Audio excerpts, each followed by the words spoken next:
Nós vamos retomar agora as atividades, tá?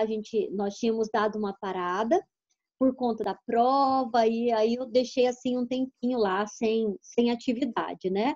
Até para entregarem as atividades que ainda faltavam e tudo mais. Então, a partir de agora, nós iniciamos já com conteúdo, com atividade. Nós vamos dar sequência ao conteúdo que nós já estávamos trabalhando, né, antes da prova. Então, hoje nós vamos dar continuidade. Nós falávamos sobre as políticas econômicas, então nós falamos sobre a política monetária, as formas de moeda e tudo mais.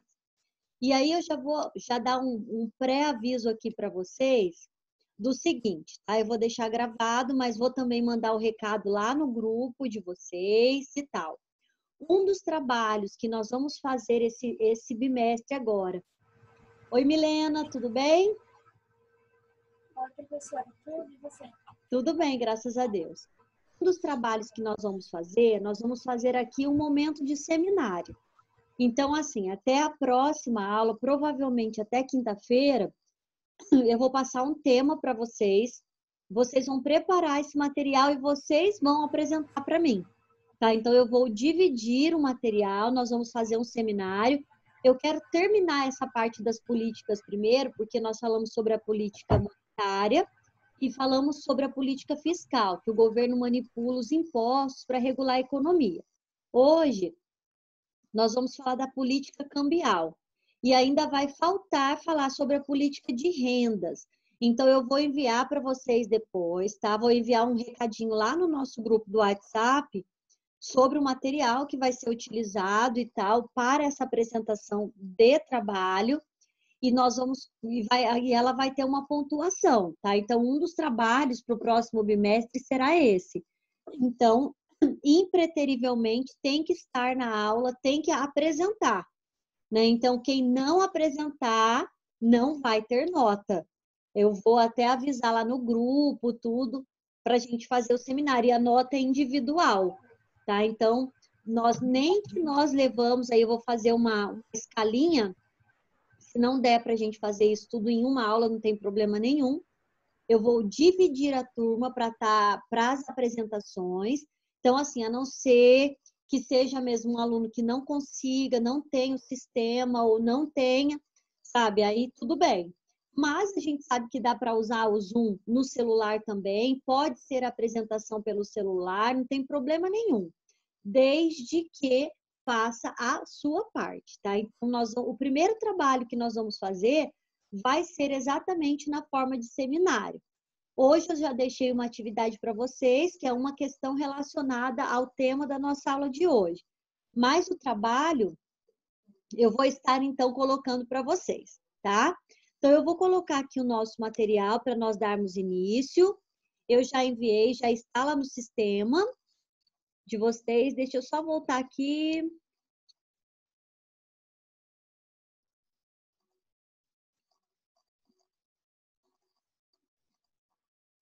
Aqui. Vocês estão visualizando o material? Sim. Beleza. Aqui é o seguinte, tá, gente?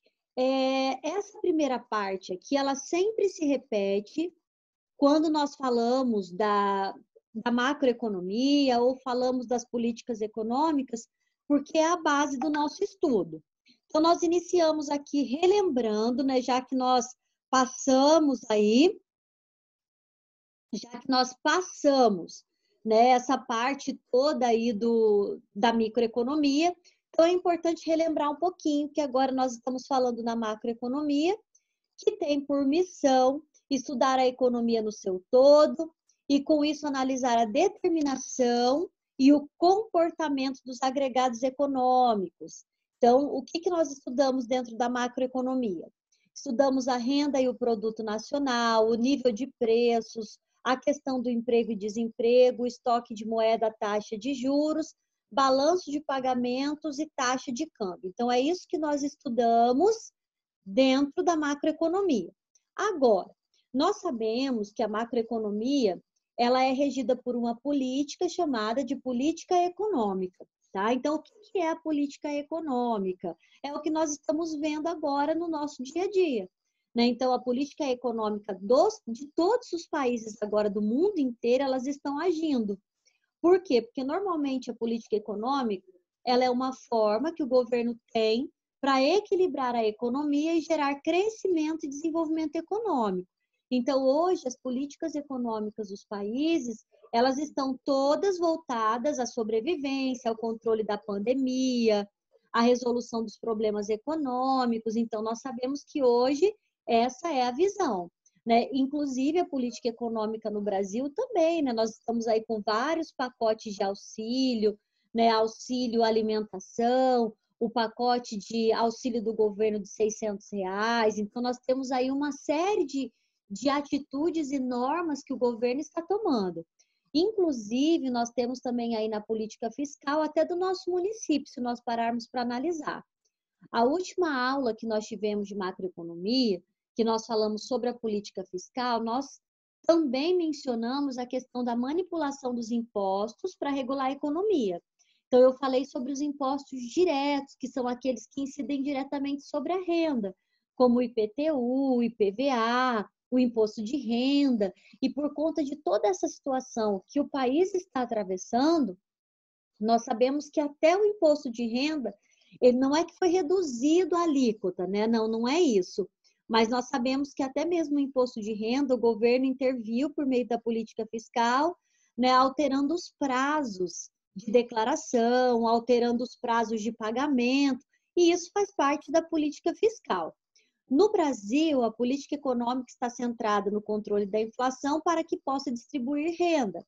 Então, né, novamente, aqui reiterando, eu já falei sobre isso para vocês, eu até disse assim, olha, pessoal, tem que pensar o seguinte, né, que agora a política econômica no Brasil, ela está com outro foco, né? O foco agora não é controlar a inflação, até porque nós nem estamos tendo inflação, na realidade, porque a inflação acontece quando nós começamos a comprar demais, ou como quando um setor vende bastante, isso faz os preços subirem. Não é o caso que nós estamos passando agora, né? Então, hoje a política econômica no Brasil, ela está agindo no controle da pandemia. Então, todas as forças econômicas, elas estão centradas neste ângulo. Claro que depois que isso tudo passar, aí nós vamos ter novamente a economia voltada ao crescimento econômico, ao desenvolvimento e até mesmo à distribuição de renda.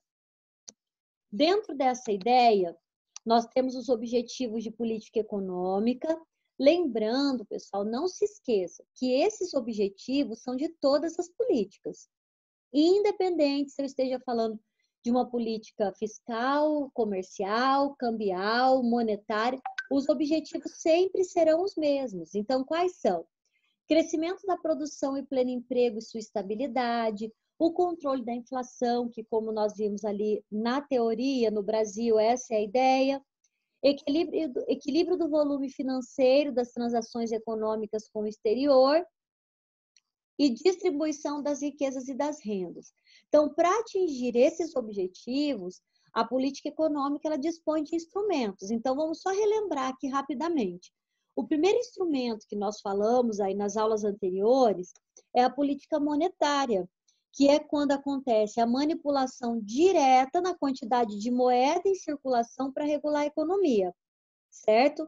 Temos ainda a política fiscal, que é a manipulação, né? A manipulação nos gastos do governo, nos impostos diretos e indiretos para regular a economia. E hoje, especificamente, nós estaremos, então, trabalhando com a política cambial. E para iniciar, nós vamos ver o que essa política cambial, de fato, ela tem como defesa. Tá? Então, a política cambial é responsável por administrar a taxa de câmbio por meio dos regimes de câmbio. Então, a taxa de câmbio, o que é? Qual que é a definição? É o valor da moeda nacional em comparação à moeda estrangeira. Isso é taxa de câmbio. Então, por exemplo, quantos reais eu preciso para comprar $1? Ou quantos reais eu preciso para comprar €1? Ou seja, né, eu estou falando o valor da moeda nacional para a aquisição de uma outra moeda, de uma outra divisa. E a política cambial, ela é responsável por administrar esse processo, né? Porque senão seria bastante complicado. E nós sabemos que no Brasil, muitas vezes a política cambial ela precisa entrar no processo para regular a economia, porque engana-se quem pensa o seguinte, né? Quando você ouve assim, olha, o real está valorizado, então uma grande parcela da população brasileira que é leiga nesse assunto vai dizer assim, nossa, mas que bom, né? O real está valorizado, isso é muito bom. Não, nem sempre. Na realidade, o real não pode estar nem muito valorizado, nem muito desvalorizado.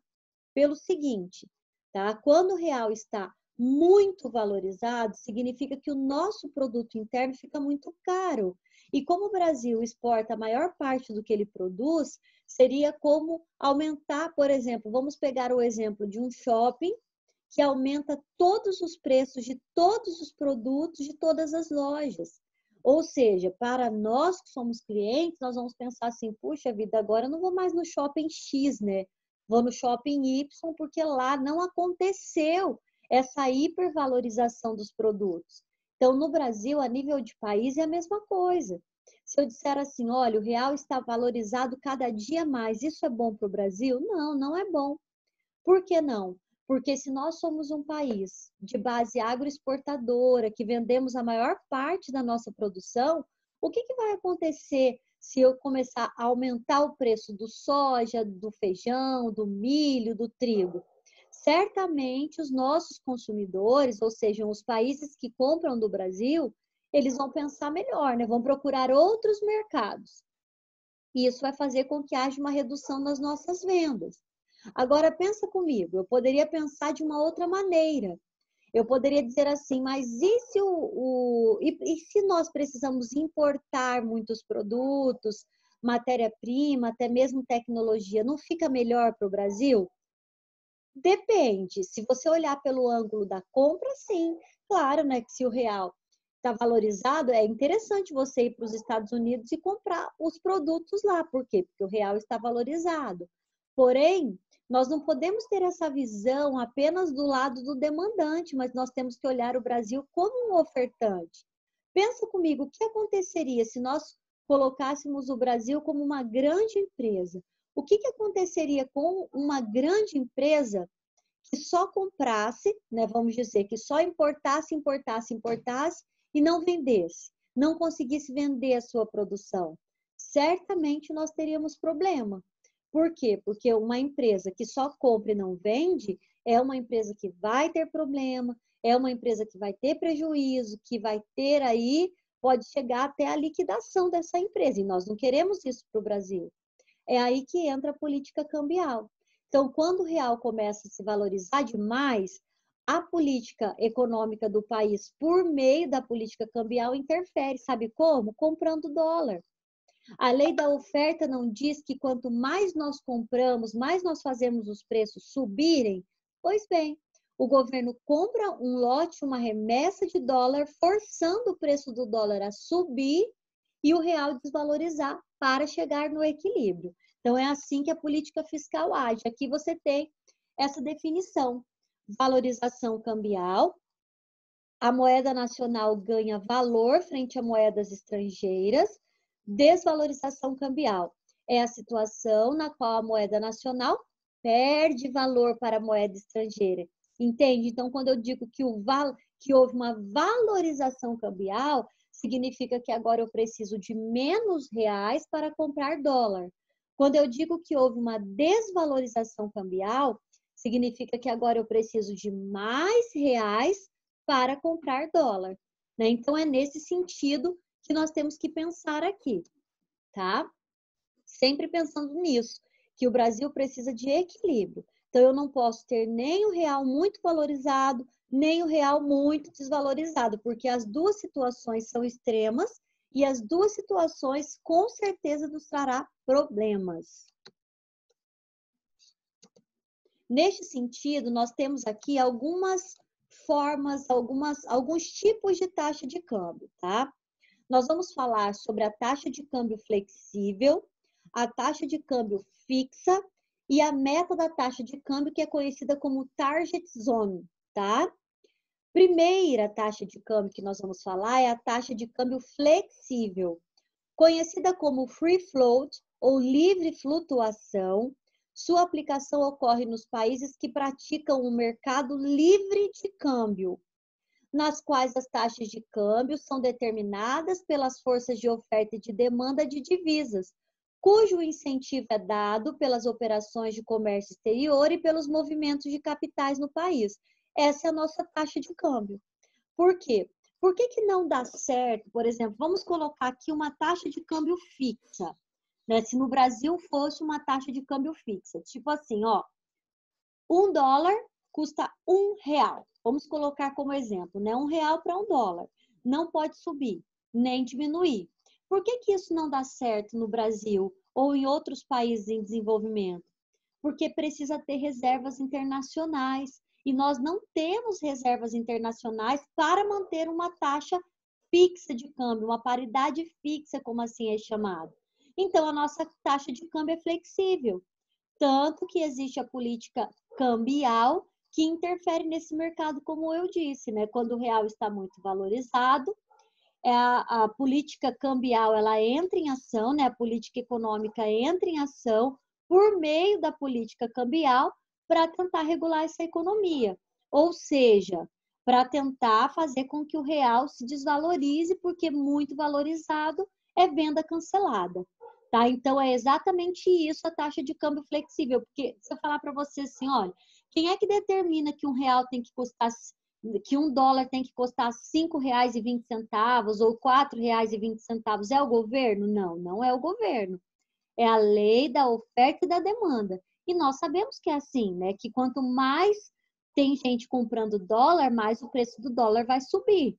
E quando começa a diminuir essa procura por dólar, o que acontece com o preço? Ele começa a cair. Essa é a lei da oferta e da demanda. Então, por isso que é chamado de taxa de câmbio flexível, porque o seu valor é determinado pela lei de oferta e de demanda. Taxa de câmbio fixa é o contrário. Tal acordo indica que cada banco central, no caso nós temos aqui o Bacen, que é o Banco Central do Brasil, nos Estados Unidos é o Federal Reserve, que é o Fed, né, que eles chamam. Então, tal acordo indica que cada banco central, operador do sistema fixo, se compromete a comprar e vender moeda ou divisas quando as cotações forem ameaçadas no mercado de câmbio. Então, você percebe que aqui não é só pela oferta e pela demanda, né? A taxa de câmbio fixa tem o Banco Central do país interferindo. Então, por exemplo, se nós estamos negociando R$1 para $1, se existe a possibilidade de aumento ou de diminuição, o banco teria que entrar. Por isso que tem que ter reserva, né? Porque como o Banco Central brasileiro faria se ele tivesse que vender dólar ou comprar dólar se ele não tem como comprar? É por isso que a taxa de câmbio fixa no Brasil não dá certo. Nós não temos reservas internacionais para isso, tá? Target Zone, para fixação da taxa de câmbio. Muitos economistas, insatisfeitos com os regimes de câmbio fixo e flexível que nós vimos anteriormente, sugeriram que os Estados Unidos, Alemanha e Japão vinculassem suas moedas entre si, num sistema chamado de Target Zone, ou zona-alvo, ou faixa-alvo, em que os países procuram ajustar suas políticas monetárias e fiscais dentro de limites ou intervalos de valores previamente acordados. Olha que interessante. Quando nós falamos da taxa flexível, quem determina é a oferta e a demanda. Quando nós falamos da taxa de câmbio fixa, quem determina é o Banco Central do país. E o Target Zone? O Target Zone são as políticas econômicas. Então, vou dar um exemplo para vocês. Digamos que o real, né, para eu trocar por $1, o dólar deveria ficar entre 2,50 a 3,50. Então, entre 2,50 a 3,50, que seria a faixa-alvo ou zona-alvo, poderia oscilar. Poderia ser 2,70, 2,90, 3,10, mas não poderia ser mais que 3,50 e menos que 2,50. Isso seria o target zone. Então, também não é algo tão fácil assim. Por quê? Porque precisa de muita intervenção governamental para dar certo, né? Então, não é assim tão simples, mas é assim que funciona. Regime cambial e política cambial. Então, nós falamos aqui o que é o regime cambial. Já vimos que existe 3 principais, tem mais de 9, tá, gente? Mas esses são os principais, que é o regime de câmbio fixo, flexível e o target zone. E agora esse regime cambial e a política cambial? A regra de política cambial do governo, ela é definida pelo regime cambial, tá? No regime de câmbio fixo, a intervenção por parte do governo ocorre para impedir a variação cambial em relação à paridade anunciada, ao passo que no regime de câmbio flutuante, o governo não influencia, portanto, o câmbio flutua de acordo com as forças de oferta e de demanda. Então, aqui explica por que eu tenho vários regimes e como que o governo pode influenciar. Então, que fique bem claro para vocês que o regime de câmbio flutuante ou flexível, ele é determinado pelas forças de oferta e de demanda. O governo não pode influenciar, diferente do regime de câmbio fixo, que tem a intervenção por parte do governo. E até mesmo o target zone, que teria uma zona-alvo, né? Uma meta entre um valor mínimo e um valor máximo, qual não poderia oscilar de maneira nenhuma, tá?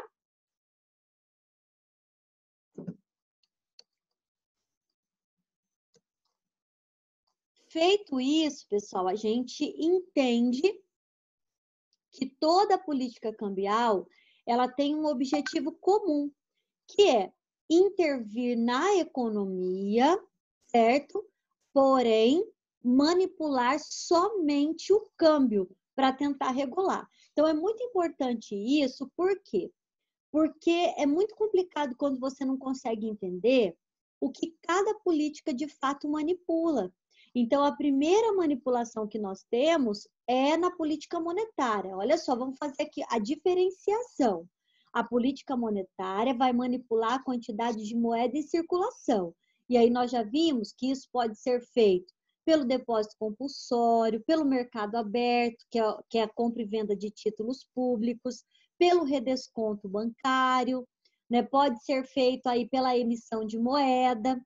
Depois nós temos a política fiscal, que pode manipular a quantidade de tributos, ou pode criar, ou pode diminuir, ou pode extinguir um determinado imposto, também pelos gastos do governo. E hoje nós vimos a política cambial, que pode interferir no toda a política econômica do país por meio da interferência no câmbio. E especificamente no Brasil, a ideia é sempre pensar que ela estará comprando ou vendendo dólar. Essa é a ideia, tá? Então, pessoal, quando vocês forem estudar, ou eu vou separar, tá? O nosso trabalho, ele vai ter por base exatamente as políticas econômicas. Por isso que eu estou aqui trabalhando separadamente cada uma. Na quinta-feira eu quero terminar, que aí nós vamos falar sobre a política comercial e a política de rendas, e vamos concluir. E o trabalho vai ser em cima dessas políticas, tá? Então, por isso que é bem importante mesmo reconhecer, verificar o que cada uma trabalha, o que cada uma defende, para que não tenha aí confusão na hora de apresentar o trabalho. Pessoal, até aqui, tranquilo, entenderam o que é a política cambial? Alguma dúvida com relação a essa política? Por enquanto tá tudo certo. Tranquilo, menina? Então, agora é o seguinte, lá no AVA, eu deixei no AVA, tá? Um texto que fala sobre a política cambial, inclusive qual que é a influência dessa política cambial na nossa economia brasileira. E a atividade que eu deixei lá no AVA para vocês é justamente uma questão sobre isso, tá? Então, eu gostaria que vocês aí, e na próxima aula de quinta, eu quero trazer essa questão, tá? Eu até gostaria bem que vocês lá resolvessem, façam a atividade que eu quero pegar algumas respostas de vocês para trazer na aula de quinta-feira, tá? Então, eu quero ver a opinião de vocês. Lá é algo bastante interessante, porque vai falar sobre a questão da economia brasileira e como que o governo pode influenciar por meio da política cambial. Então, agora nós vamos encerrar a aula aqui pelo Zoom, mas eu vou estar lá no fórum de discussão. Se vocês precisarem falar comigo, se tiverem dúvida da atividade, podem perguntar lá, porque eu vou estar lá, tá? Até o horário da nossa aula, até às 20h30 aproximadamente, eu vou estar lá. E essa aula também vai ficar gravada lá no sistema. Tudo bem, pessoal? Tudo. Ok, Então, professora. pode falar.